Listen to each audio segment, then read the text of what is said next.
Snap is the happiest sound I've found. You may clap, rap, tap, slap, but makes the world go round. Snap, crackle, Rice Krispies. I say it's Crackle.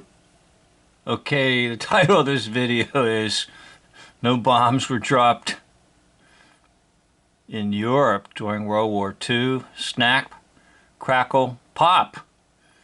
And that's the name of the plane, the B-17, that the gunner fell out without a parachute and went down about 4 miles and survived. So I'm borrowing from another channel, and again, no offense to any of these ones who create these videos. At one time I was a believer in all the nonsense.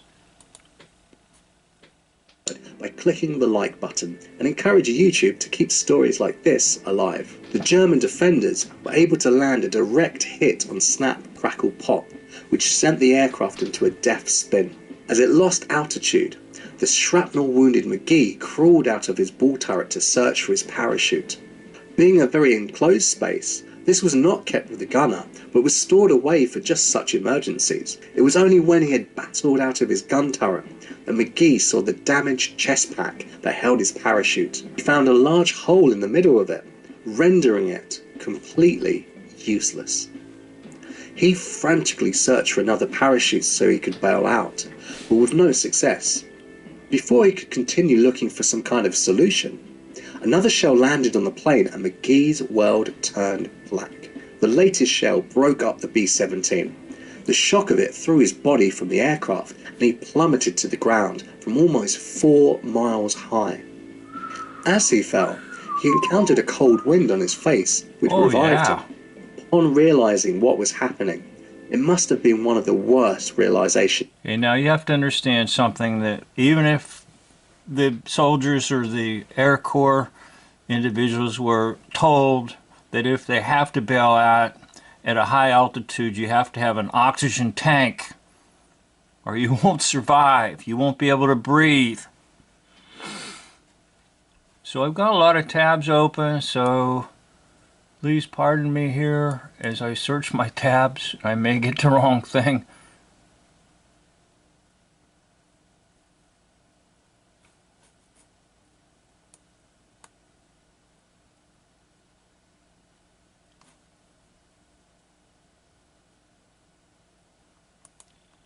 So this is the individual that survives falling 2,000 or 20,000 feet, excuse me. Guess what his name is? McGee. Last name is McGee. Alan E. McGee.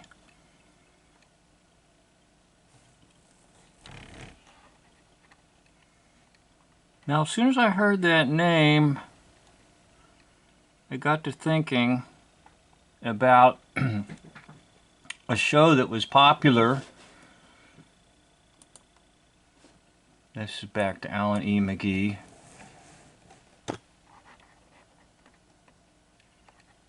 Gives you his statistical information. And he's the guy that fell 20,000 feet. He was the ball turret gunner and is thrown out of his plane with no parachute.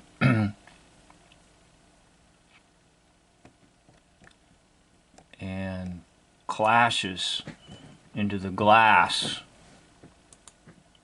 of the church below in France. He was falling to earth and was doing so without a parachute. Ooh. Introducing the electric drill shears attachment cutter nibbler, the must-have tool for every DIY. As the French soil raced up to meet him, McGee uttered a final prayer to God, begging for his life. "I do not want to die," he told his maker. I know nothing about life. This, he thought, were his last ever ponderings on this earth. Soon the lack of oxygen and shock finally overtook his body, and he passed out again. McGee was unconscious when he landed on the train station, which stood at the heart of Saint-Nazaire. It was sheer luck, or perhaps divine intervention, that he happened to land there. Just like the architecture of many contemporary train stations, a glass roof served as a way to let in sunlight and warm the air, as well as providing natural airflow for the passengers below. It was this very design feature which saved the young McGee's life. McGee's body crashed through the roof panes at an extremely high speed, but the force... Now, something I want to tell you is that whenever they talk about glass breaking, this video doesn't emphasize it too much, but the glass is broken by his free-falling body from 20,000 feet. The glass broken is symbolic of the breaking of the seal between, like, the first heaven and the second heaven, where in the second heaven the great powers and principalities of evil reside. And so it's like saying they are now released upon your mind. Anytime you see glass breaking,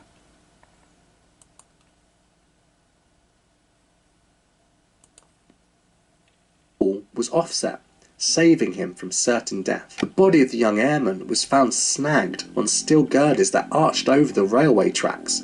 When German soldiers found him, he was in a horrible condition. His arm was nearly taken completely off in the fall, his eye and nose were almost crushed, and there was severe damage to his teeth, leg and knee. McGee was miraculously alive, despite... Okay, back to the idea of McGee.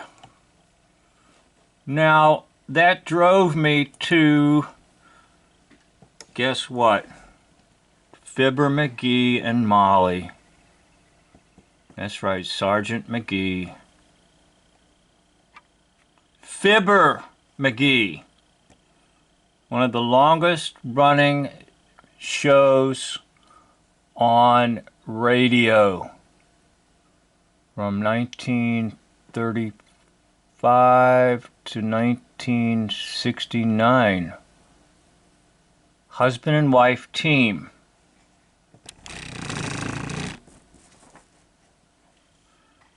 And he was called Fibber because he was always stretching the truth.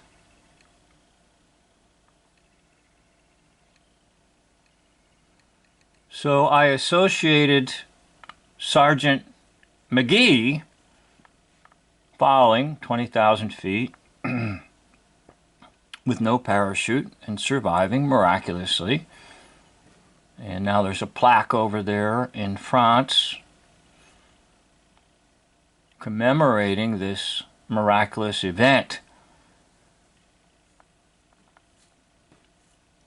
Now, what I thought was that the actor that played Fibber McGee possibly was the actor that played this Sergeant McGee. And I put his photo into the Pictrive, and my results were not that good.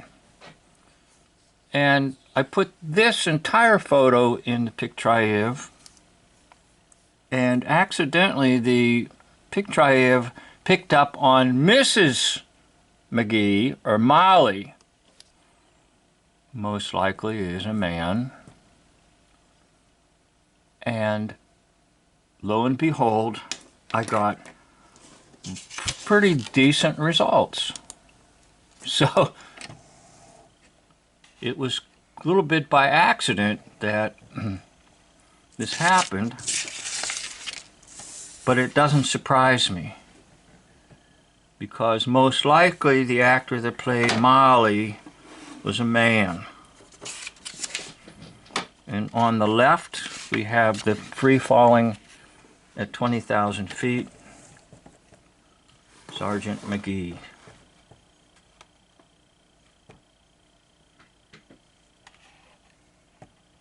Now on the right, we will have the actress or actor who plays Molly McGee.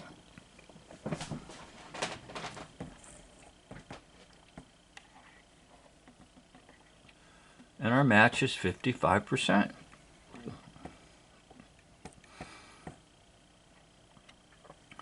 So why isn't it higher?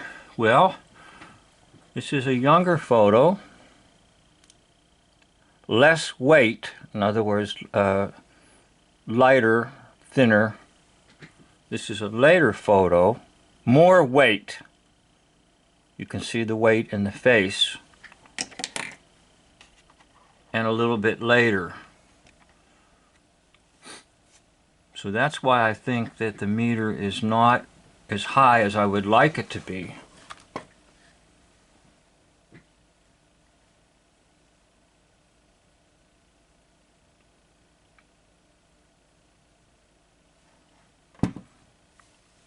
So we get back to the whole idea of these stories.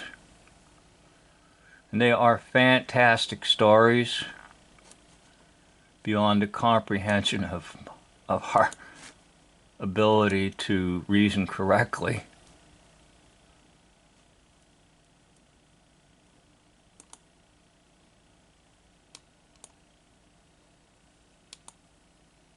I'm looking for something and I can't find it, so I ask for your forgiveness in my crazy way of doing videos.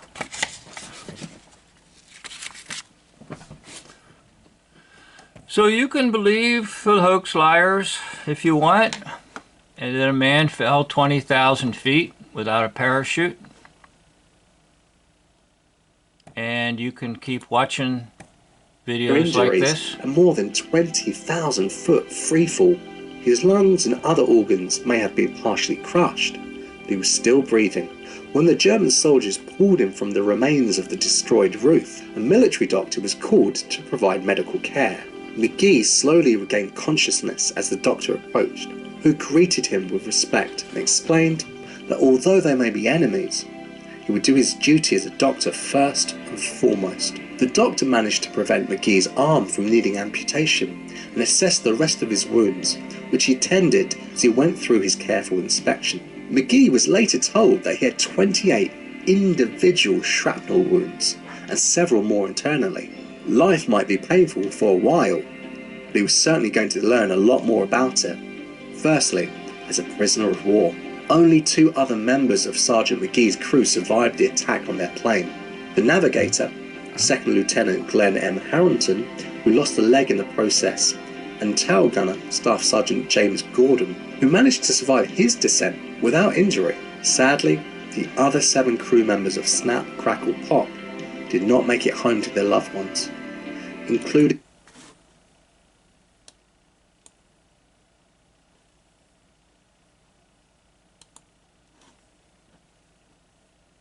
the crispy sound, you gotta have crackle or the clock's not wound. Geese cackle, feathers tickle, bells buckle, beats pickle, but crackle makes the world go round. Snap, crackle, pop, Rice Krispies. Again, that was the name of the B-17 where this occurred. So the individual that fell to 20,000 feet was Alan McGee. Most likely, it was just simply Molly McGee playing another role in acting career. I'd like to thank you for watching this video. End of video.